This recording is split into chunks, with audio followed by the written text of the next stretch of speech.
The attack in Russia's Dagestan in the Caucasus also injured 4 other people.A. Gunman opened fire at a festival outside a church in the town of Kizlyar.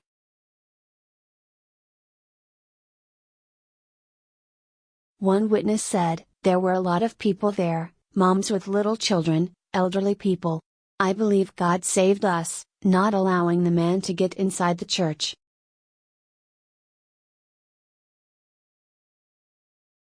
The gunman is believed to have also been shot dead while fleeing the scene. All 4 victims were women leaving the church. The gunman also had a female accomplice according to Interfax.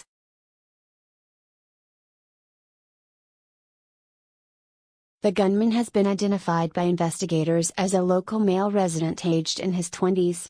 The shooting was confirmed by Russian news agency Tass this afternoon, citing the town's mayor Alexander Shuvalov and the country's interior ministry.